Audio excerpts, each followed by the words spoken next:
하버드 대학의 총장을 역임한 나단 푸시라고 하는 분이 있습니다. 이분이 현대인이 가지고 있어야 하지만 가지고 있지 않은 네 가지가 있다, 이렇게 말했습니다.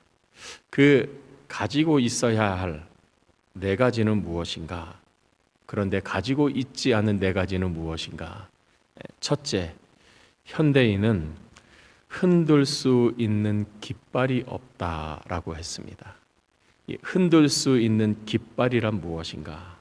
깃발은 목표, 또 인생의 비전입니다. 숭고하게 초지일관해서 추구할 수 있는 그런 인생의 비전과 목표가 없이 살아가고 있다. 두 번째는 부를 수 있는 노래가 없다. 삶이 힘들고 지칠 때 영혼에게 힘을 주고 활력을 주는, 무감각할 때에 감동을 줄 수 있는, 부를 수 있는 노래가 현대인에게는 없다. 세 번째는 목숨을 걸 수 있는 신조가 없다라고 합니다. 무엇이 옳고 그른지 판단할 수 있는 기준이 없고 삶의 가치를 바칠 만한 진리가 사람들에게 없다. 마지막 네 번째, 따를 수 있는 지도자가 없다. 올바른 방향을 제시하고 미래의 꿈을 갖게 하는, 세상을 이롭게 할 수 있는 가르침을 주는, 따를 수 있는 지도자가 현대인에게는 없다라는 것입니다. 이것을 역설적으로 말하면 이 네 가지를 가지고 사는 사람은 참으로 인생을 의미 있고 보람되게 사는 사람이며 행복한 삶을 사는 사람이다. 여러분, 그렇지 않겠습니까? 흔들 수 있는 깃발을 가지고 노래를, 감동적인 노래를 부르면서 목숨을 걸 만한 신조를 가지고 따를 수 있는 지도자를 따르면서 사는 사람, 얼마나 행복한 사람이겠습니까? 이것은 불가능한 것인가? 이것을 가지고 사는 것은 어려운 것인가? 성경은 그렇지 않다라고 우리에게 가르쳐 줍니다. 성경은 바로 이 네 가지를 우리에게 준다라고 말합니다. 평생에 흔들 수 있는 깃발이 성경에 있습니다. 기독교에 있습니다. 영혼 구원과 제자를 만드는 것과 세계 복음화입니다. 성경에는 평생 지루하지 않게 감동적으로 목청 놓아 부를 수 있는 찬양이 있습니다. 하나님의 은혜의 찬양, 하나님의 구원의 찬양이 있습니다. 여러분, 은혜 받은 사람이 나타나는 현상이 있습니다. 저 사람이 은혜 받았는지 안 받았는지 알 수 있어요. 물어보지 않아도 압니다. 은혜 받은 사람은 자기도 모르게 입에서 찬송이 흥얼거리면서 나오는 거죠. 자기도 몰라요. 근데 문득 알아요. 옆에 있는 사람은 찬양을 보면서 저 사람은 은혜 받았구나라는 것을 아는 것입니다. 기독교는 목숨을 걸고 지킬 만한 신조가 있습니다. 우리에게 그것을 제공합니다. 그것이 무엇입니까? 복음, 십자가의 복음, 예수 부활 복음입니다. 마지막으로 기독교는 우리가 평생 따를 수 있는 지도자가 있다고 우리에게 가르쳐 줍니다. 그분이 누구입니까? 예수 그리스도. 기독교는 현대인에게 필요한 이 네 가지를 다 줍니다. 성경에 이 네 가지를 가지고 이 네 가지와 함께 감격 속에서 살아간 사람이 있습니다. 사도 바울입니다. 사도 바울은 이 네 가지를 가지고 앞을 향해서 정진하며 달려간다라고 말을 합니다. 오늘 본문에 사도 바울의 그 마음이 나옵니다.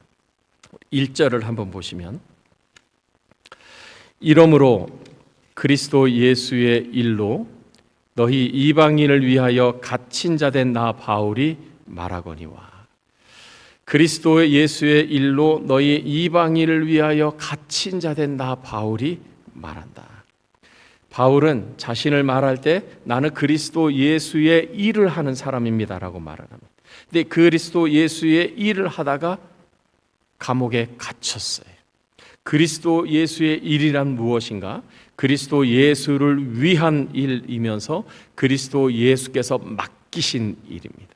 그 일을 하는 중에 그는 갇혔어요. 어디에 갇혔는가? 감옥에 갇혔습니다. 어느 감옥에 갇혔는가? 로마 감옥에 갇혔어요. 바울이 특별하게 잘못한 것이 없습니다. 죄를 짓지도 않았어요. 바울이 한 거란 그냥 예수님의 부활을 전했고 예수님이 메시아 하나님의 아들이다, 그것만 정했어요. 그런데 사람들이 바울의 말을 오해해서 바울을 고소해서 감옥에 갇혔습니다. 그런데 1절에 보면 감옥에 갇혔음에도 불구하고 나 바울이 말하거니와, 바울은 감옥에 갇힌 상황 속에서도 말을 합니다. 기록하고 씁니다. 여기서 우리는 그리스도인의 한 특징을 보게 됩니다.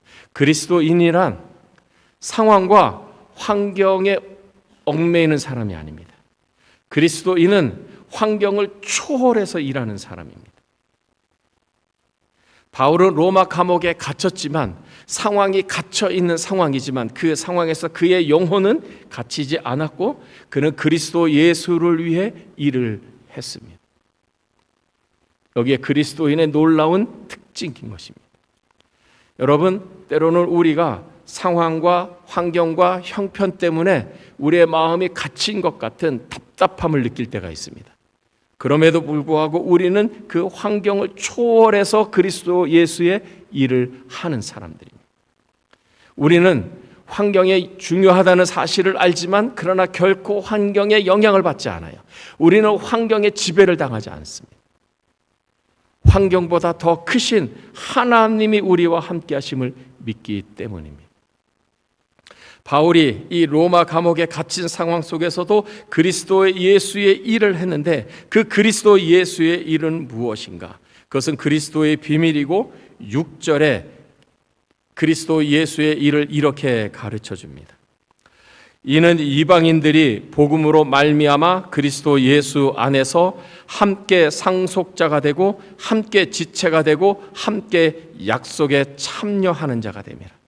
하나님께서 알려주신 그 하나님의 은혜의 경륜, 그리스도가 가지고 계셨으나 계시로 사도 바울에게 알려준 이 그리스도의 비밀은 다름 아닌 유대인들뿐만 아니라 이방인들도 복음으로 말미암아 그리스도 예수 안에서 함께 상속자가 되고 지체가 되고 하나님의 약속에 참여하는 자가 된다라는 것입니다. 이전에는 유대인들만 하나님의 사랑과 은혜를 받는다라고 생각을 했어요. 혈통적으로 민족적으로 유대인만 하나님의 선민이고 하나님의 은혜와 구원을 받는다라고 생각을 했습니다. 그런데 사도 바울이 하나님의 그리스도께서 계시하셔서 알려주심으로 깨닫게 된 사실이었어요. 유대인들뿐만 아니라 이방인들도, 유대인이 아닌 사람들도 혈통과 민족을 떠나서 초월해서 누구든지 복음으로 말미암아 그리스도 예수 안에서 상속자가 되고 지체가 되고 약속에 참여하고 하나님의 구원을 누릴 수 있다라는 사실을 깨달았다라는 것입니다. 복음으로 말미암아. 복음이 무엇입니까? 복음을 한마디로 요약하면 로마서 1장 2절에 알려주는 것처럼 부활하신 하나님의 아들 예수 그리스도, 그것이 복음이에요. 복음은 부활하신 하나님의 아들 예수 그리스도. 더 줄이면 복음은 예수 그리스도입니다. 근데 이 복음을 우리가 조금 이해하기 쉽게 세 가지로 요약할 수 있습니다. 첫째, 하나님. 하나님은 우리의 죄값을 갚아주시고 구원하시기 위해 그의 아들 예수 그리스도를 이 세상에 보내셨다. 두 번째, 예수. 예수님은 죄가 없으신 하나님의 아들로서 우리를 구원하기 위해 친히 우리의 죄값을 지시고 십자가에 달려 죽으셨다. 세 번째, 어떤 사람이든지 예수님이 나의 죄 때문에 나를 대신하여 죽으셨다고 믿고 받아들이는 사람은 구원받는다. 복음입니다. 복음에는 하나님이 있고 예수님이 있고 우리들의 믿음이 있습니다. 하나님이 우리를 죄로부터 구원하기를 원하셨습니다. 그래서 그 아들 예수 그리스도를 이 세상에 보내셨습니다. 두 번째, 죄가 없으신 하나님의 아들 예수 그리스도는 우리를 죄로부터 구원하기 위해 친히 나 대신 십자가에 못 박혀 죽으심으로 죄값을 갚아 주셨습니다. 세 번째, 어떤 사람이든지 예수 그리스도께서 나 때문에 나를 대신하여 십자가에 못 박혀 죽으셨다라는 사실을 믿으면 그 사람은 구원을 받는다. 복음입니다. 복음이신 이 예수 그리스도로 말미암아 우리는 하나님의 축복을 받게 되었습니다. 이 6절에서는 이 하나님의 축복을 세 가지를 우리에게 말합니다. 첫째, 함께 상속자가 되었다. 상속자가 되었다는 것은 하나님의 상속자가 되었다. 여러분, 우리가 예수님을 믿으면 구원받는데 구원에는 세 가지의 특혜가 있습니다. 구원은 첫째는 의롭다 받는 것이고 하나님의 자녀가 되는 것이고 영생을 소유하는 것입니다. 하나님의 자녀가 된다는 말은 무슨 말인가? 그것은 하나님의 자녀가 되어서 자녀로서 머무는 것이 아니라 상속자가 된다는 거예요. 하나님께서 가지고 계신 모든 기업과 유산과 복을 상속받는 자가 돼요. 하나님이 가지고 계신 복이 얼마나 할까? 찬송가 1장 만복의 근원 하나님은 모든 좋은 복을 다 가지고 계신 만복의 근원이죠. 하나님은 복을 가지고 계시고 복을 주기를 원하시네. 여러분, 우리가 성경을 읽어보면 하나님에 대해서 아는 하나님은 참 좋으신 분이시구나. 왜 하나님은 좋으신 분인가? 하나님은 좋은 것을 주기를 원하시는, 복을 주기를 원해요. 선물을 주기를 원해요. 공짜로. 만복의 근원이신 하나님이 복을 주시는 거예요. 근데 하나님의 자녀가 된 우리는 하나님의 복을 받아 누리는 상속자가 되었어요. 우리는 상속자예요. 두 번째, 함께 지체가 되고 우리는 함께 그리스도 안에 거하는 그리스도의 몸이 하나님의 자녀들인 서로 지체가 되었어요. 세 번째, 함께 약속에 참여하는 자가 되라. 약속에 참여하는 자라는 말은 하나님께서 우리에게 주신 그 약속에 참여하는 자가 되었다. 약속의 수혜자가 되었다라는 것입니다. 하나님께서 우리에게 주신 약속이 있습니다. 아브라함을 통해서 두 가지를 알 수 있는데, 첫째는 내가 너와 함께 하겠다. 임마누엘의 약속이에요. 내가 너와 함께 하겠다. 내가 어디를 가든지 내가 너와 함께 할 것이다. 사망의 음침한 골짜기에 내가 있을지라도 내가 너를 버려두지 아니고 내가 너와 함께 하겠다. 우리에게 두신 두 번째 약속이 있습니다. 내가 너를 복의 통로가 되게 하겠다. 내가 너에게 복을 줄 것이고 복을 줄 뿐만 아니라 그 복을 흘려보내는 복의 통로가 되게 하겠다. 사명이죠. 사역인 것입니다. 이런 하나님의 놀라운 약속에 참여하는 자가 되었어요. 바울은 이것을 알았습니다. 알았을 뿐만 아니라 이것을 경험을 했어요. 그래서 바울은 7절에 이렇게 말합니다. 7절 제가 함께 읽겠습니다. 이 복음을 위하여 그의 능력이 역사하시는 대로 내게 주신 하나님의 은혜의 선물을 따라 내가 일꾼이 되었노라. 바울은 복음의 일꾼이 되었습니다.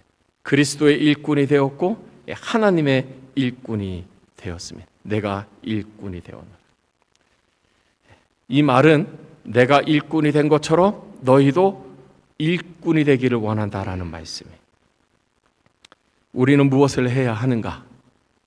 첫 번째, 복음을 위해 사십시오. 여러분의 인생에 복음의 깃발을 들고 그 깃발을 흔들면서 사십시오. 여러분의 삶의 목적이 복음이 되게 하십시오. 여러분의 살아가는 이유가 복음이 되게 하십시오. 그러려면 첫째로 해야 할 일이 있습니다. 복음의 능력을 경험하는 것입니다. 복음이신 예수 그리스도의 능력을 경험하는 것입니다. 사도 바울은 로마서 1장 16절에서 이렇게 말했습니다. 내가 복음을 부끄러워하지 아니하노니 이 복음은 모든 믿는 자에게 구원을 주시는 하나님의 능력이 됨이라. 이 복음은 그 당시에 어떤 사람들은 이 복음을 부끄러워했어요. 왜냐하면 이 복음은 예수 그리스도인데 예수님이 십자가에 못 박혀 죽였어요. 피투성이가 된 채로 죽었어요. 십자가에 못 박혀 죽는다는 것은 고통을 의미할 뿐만 아니라 수치를 의미하는 거예요. 모욕을 의미하는 것입니다. 얼마나 큰 죄를 졌으면 저 십자가에 못 박혀 죽냐. 벌거벗겨진 상태에서 사람들 앞에서 높이 올려진 수치와 치욕의 대상이 십자가예요. 그런데 사도 바울은 나는 복음을 부끄러워하지 않는다라고 말을 했어요. 왜? 이 복음은 모든 믿는 자에게 구원을 주시는 하나님의 능력이 되기 때문에. 이 능력은 헬라어로는 두나미스인데 이 두나미스라는 단어에서 파생된 영어가 다이너마이트예요. 하나님의 능력은 다이너마이트와 같은 힘, 능력, 폭발력을 가지고 있어요. 구원을 주시는. 나는 복음을 부끄러워하지 않습니다. 이 복음은 구원을 주시는 하나님의 능력이 되기 때문입니다. 누구든지 이 복음을 믿는 사람은 하나님의 구원하는 능력을 얻게 되는 것입니다. 여러분, 우리가 신앙생활을 하면서 결코 놓치지 말아야 할, 간과하지 말아야 될 것이 바로 이 복음의 능력을 체험하는 거예요. 내가 복음의 능력을 체험했는지 안 했는지 어떻게 아느냐? 사도 바울의 고백을 보면 알습니다. 사도 바울이 디모데전서 1장 15절에서 이렇게 말했습니다. 그리스도 예수께서 죄인을 구원하시려고 세상에 임하셨다 하였도다. 죄인 중에 내가 괴순이라. 사도 바울은 자기는 죄인 중에 괴수다라고 말을 했어요. 그런데 원래 히브리어 의미의 이 괴수다라는 말은 맨 마지막에 있는 자라는 뜻이에요. 이런 뜻입니다. 사람을 한 줄로 세워서 사람을 정하는 것입니다. 첫 번째 있는 사람이 가장 죄를 안 지은 사람, 가장 죄를 적게 지은 사람, 그 사람을 1번으로 하고 2번 그 다음에 죄를 적게 지은 사람, 3번 그 다음에 죄를 적게 지은 사람, 이렇게 줄을 쫙 세웠는데 맨 마지막에 사람, 가장 죄를 많이 지은 사람, 이게 마지막에. 사도 바울이 나는 죄인 중에 괴수다라는 말은 나는 죄 가장 안 지은 사람부터 시작해서 죄를 가장 많이 지은 마지막 사람으로 하면 나는 이 마지막 사람이다. 죄인 중에 괴수다라는 거예요. 여러분, 내가 복음의 능력을 경험했느냐 경험하지 않았느냐 하는 것은 바로 이 고백이 있느냐 없느냐. 내가 죄인이죠. 내 죄 졌어요. 나만 죄 졌습니까? 다른 사람 다 죄 졌지? 내가 죄인이죠. 그러나 나만 큰 죄입니까? 나보다 더 큰 죄를 지은 사람이죠. 이 사람은 아직 복음의 능력을 경험하지 않은 사람이에요. 복음의 능력을 경험한 사람은 사도 바울처럼 이야기해요. 나는 죄인 중에 괴수입니다. 나는 하나님 앞에서, 거룩하신 하나님 앞에서 나는 가장 큰 용서받지 못할 죄를 지은 사람입니다. 이게 과장입니까? 아니요. 배우 바울은 왜 이렇게 얘기했을까요? 겸손했기 때문에? 아니요. 사실을 말하는 것입니다. 어떻게 사실이 됩니까? 사람들끼리 상대 비교할 때는 내 죄가 얼마나 심각한지를 몰라요. 내가 얼마나 죄인지를 몰라요. 왜냐하면 저 사람 나보다 더 죄진 것 같거든요. 저 사람의 지은 죄에 비하면 내 죄는 상대적으로 작거든요. 가볍거든요. 그러니 죄인인데도 불구하고 목에 힘주고 다니는 거예요. 상대적인 거죠. 그러나 절대자이신, 절대 거룩하신 하나님, 영광의 하나님에 비추어서 그 하나님 앞에서 내 죄를 보면 내 죄는 용서받지 못하는 죄.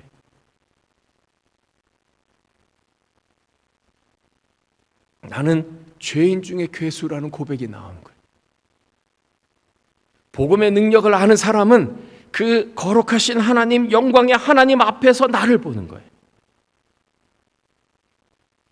그래야 복음의 능력을 간청하는 것이고 복음의 능력을 소망하는 것이고 그 사람에게 복음의 능력이 임하는 것입니다.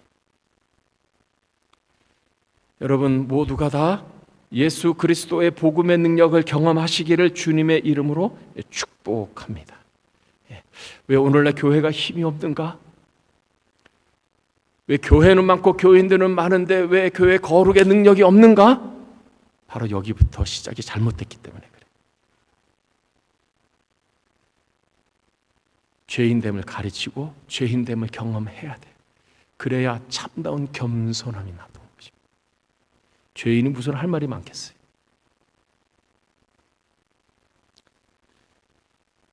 그렇다면 우리는 어떻게 이 복음을 경험할 수 있습니까? 성경은 우리에게 두 가지를 가르쳐 줍니다. 예수님이 복음을 전하셨는데, 전도하시고 설교하셨는데 그 첫 번째가 이거예요. 하나님의 나라가 가까이 왔으니 회개하고 복음을 믿으라. 하나님의 나라가 가까이 왔다. 하나님의 나라에 나는 너희가 들어가기를 원한다. 하나님의 나라에 들어가려면 두 가지를 행해야 한다. 회개와 믿음. 회개. 자신의 죄에 대해서 나는 내가 죄인 중에 괴수임을 알고 용서받을 수 없는 죄인임을 알고 하나님을 진노를 일으킬 만한 죄인인 것을 알고 그것을 인정하고 고백하는 것입니다. 두 번째, 예수 그리스도가 이 용서받을 수 없는 나의 죄값을 갚아주시기 위해 나 대신 십자가에 못 박혀 죽으셨다는 사실을 받는 거예요. 세 번째, 그래서 예수님은 나의 구세주이고 나의 인생의 주인입니다라고 고백하는 거예요.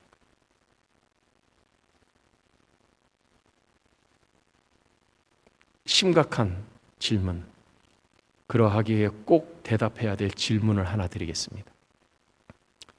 여러분은 회개하셨습니까? 깊은 통회의 회개의 기도를 들으셨습니까? 여러분은 죄 사함을 받으셨습니까? 이것이 있어야 돼요. 그래야 기쁨이 임하는 것입니다. 그래야 복음의 능력을 경험하는 것입니다. 복음을 위하여 살기 위해선 복음의 능력을 경험해야 하는 것입니다. 두 번째, 복음의 일꾼이 되십시오. 사도 바울이 내가 일꾼이 되었노라. 예수의 일꾼이 되었노라.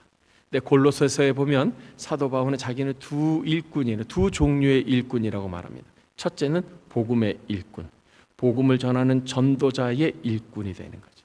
여러분, 복음은 생명입니다. 복음은 하나님의 능력입니다. 복음은 구원인 거예요. 복음을 전하면 성령께서 역사하셔서 생명의 역사가 일어나는 것입니다. 구원의 역사가 일어나는 것입니다. 복음의 일꾼. 두 번째, 바울은 자기를 소개하기를 교회의 일꾼이다 소개했어요. 교회의 일꾼이라는 것은 교회를 세우고 교회를 섬기는 것을 말하죠. 교회를 섬기는 자에게 은혜가 임합니다. 여러분, 예배만 참석하는 것과 예배를 드리면서 봉사하는 것은 하늘과 땅 차이로 큽니다. 우리가 요즘 성경 공부를 하죠. 성경 공부하고 제자 훈련을 합니다. 한국 교회의 성경 공부와 제자 훈련이 본격적으로 시작된 것이 1980년대입니다. 선교단체의 영향을 받아서 그것을 교회가 받아서 80년대에 성경 공부, 제자 훈련 이것이 붐이 일었어요. 그 전에 분들은 성경 공부를 체계적으로 하지 않고 제자 훈련을 체계적으로 하신 분들은 없었는가? 그 신앙이 자라지 않는가? 아닙니다. 그분들은 더 신앙이 있었어요. 근데 그분들은 성경 공부하지 않고 제자 훈련하지 않아도 어떻게 더 굳건한 신앙이 되었는가? 어떻게 그 일제와 6.25 때 신앙을 놓치지 않고 신앙의 사람들이 되었는가?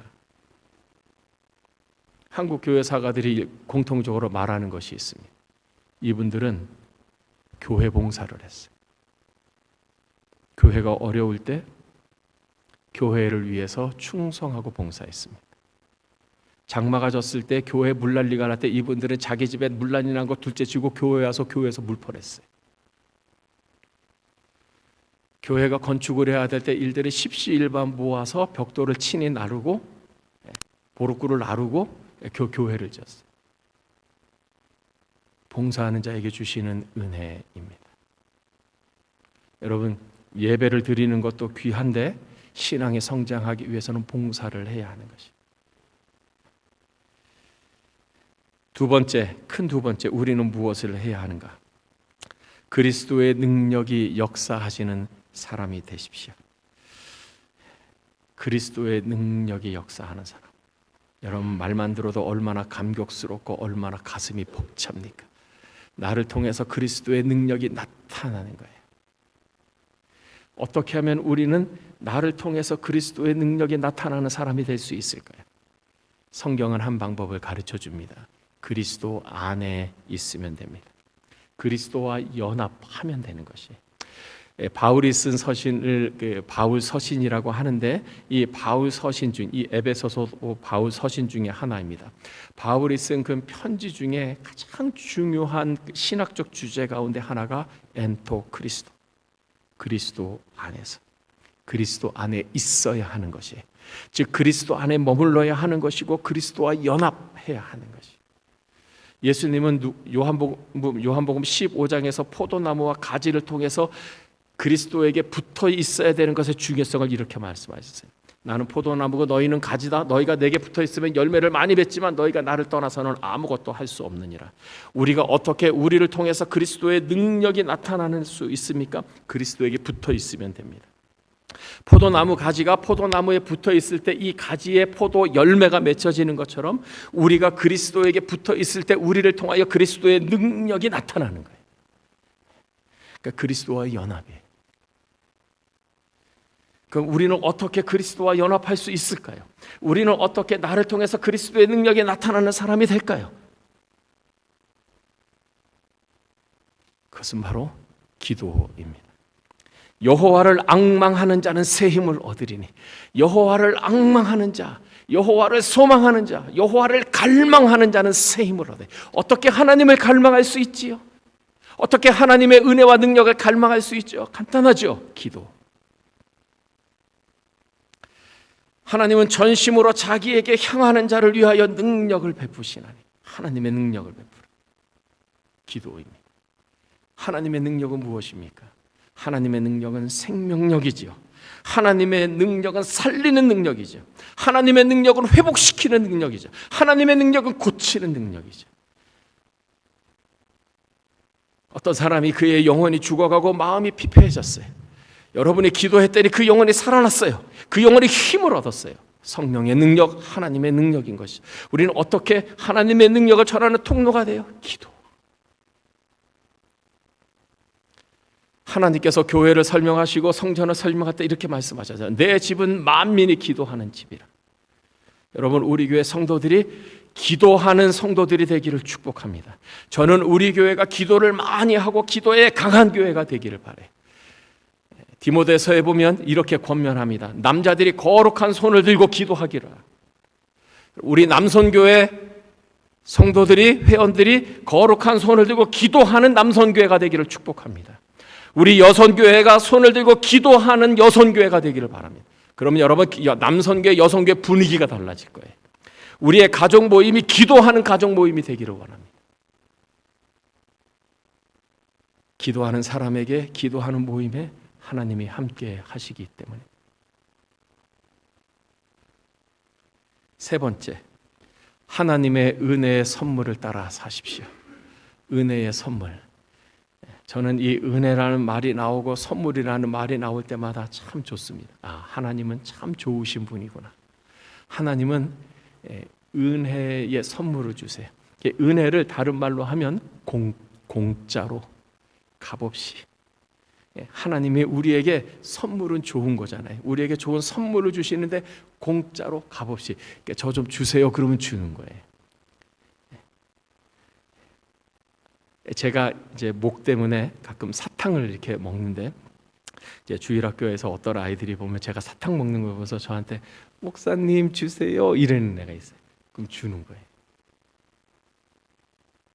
그게 은혜의 선물입니다. 하나님은 우리에게 은혜의 선물을 주는 것입니다. 제가 몇 번을 말씀드렸어요. 주일 예배가 귀하지만 주일 예배 한 번으로는 하나님의 은혜 가운데 거하는 것이 어렵다. 은혜가 너무 박해요. 은혜가 너무 얕아요. 은혜가 없으면, 은혜는 물과 같은데 그 은혜가 없으면 가시가 돼요, 사람이. 그래, 사람의 마음이 가시기 때문에 말이 가시처럼 나와요. 은혜를 풍족하게 받으면 물을 받은 나무가 푸르른 것처럼 푸른 거지. 은혜의 선물을 따라 하나님의 은혜를 누리는 것입니다. 하나님의 은혜를 받는 것입니다. 하나님의 은혜를 받으면 나타나는 것은 하나님을 압니다. 하나님의 마음을 압니다. 하나님이 이런 마음이시겠구나. 하나님이 나에게 이런 마음을 가지고 계시구나. 하나님이 저 사람에게 이런 마음을 가지고 계시는구나. 여러분, 사역의 출발점은 하나님의 마음을 아는 것입니다. 긍휼히 여기는 것도, 사랑하는 것도, 용서하는 것도 하나님의 마음을 알 때 가능합니다. 하나님의 마음을 아는 것은 하나님의 은혜를 받을 때 가능합니다. 사도 바울이 감격에 차서 말하는 것입니다. 내가 일꾼이 되었노라. 나도 너희 모두가 다 일꾼이 되기를 원하노라. 사랑하는 성도 여러분, 우리는 하나님의 자녀입니다. 그러나 자녀에서 머물러선 안 되고 하나님을 기쁘게 해드리는 일꾼이 되는 거예요. 복음의 일꾼, 교회의 일꾼, 하나님의 능력, 그리스도의 능력이 여러분을 통해서 나타나는 능력 있는 일꾼이 되는 것입니다. 사도 바울처럼 내가 일꾼이 되었노라. 하나님을 기쁘게 해드리는, 하나님의 아버지의 마음을 기쁘게 해드리는 일꾼들이 되시기를 주님의 이름으로 축복합니다. 기도하겠습니다.